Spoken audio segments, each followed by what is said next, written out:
Alfresco is no longer the only dining option at San Francisco restaurants.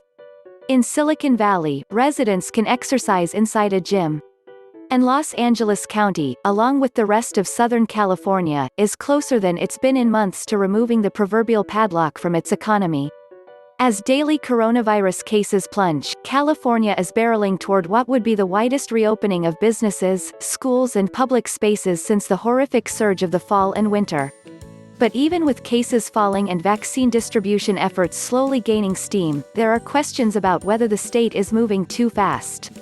The coming months remain uncertain because of the emergence of new variants of the coronavirus, which have the potential to spread faster than shots can be inserted into arms. Just this week, Dr. Rochelle Walensky, director of the U.S. Centers for Disease Control and Prevention, said she is really worried about reports that more states are rolling back the exact public health measures we have recommended to protect people from COVID-19. In California, daily coronavirus cases are still declining, but at a slower rate than last month. The state is currently recording about 5,200 cases a day, a decrease of 23% from last week. In mid-February, the week-over-week drop was 37%. The paradox has lingered throughout the pandemic. How can it be safe to open up when you're still asking residents to batten down?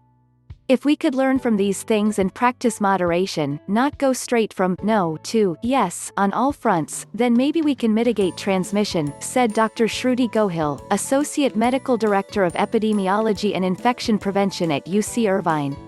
But it's hard. How do we message that nuance? When it comes to COVID-19, it's not always a matter of you open, you don't open.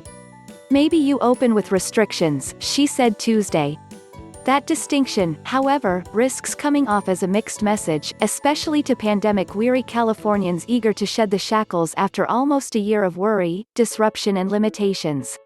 Rita Burke, an epidemiologist and assistant professor of clinical preventive medicine at USC's Keck School of Medicine, said it has to be crystal clear that, yes, we are opening up, but that in no way means we can become complacent and start letting our guard down.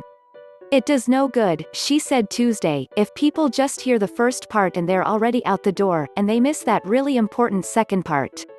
18 counties, home to more than 5 million Californians, 13% of the state's population, have exited the purple tier, the strictest level of the 4-category reopening plan, freeing businesses to throw open their doors and residents to walk through them to dine, exercise or view works of art.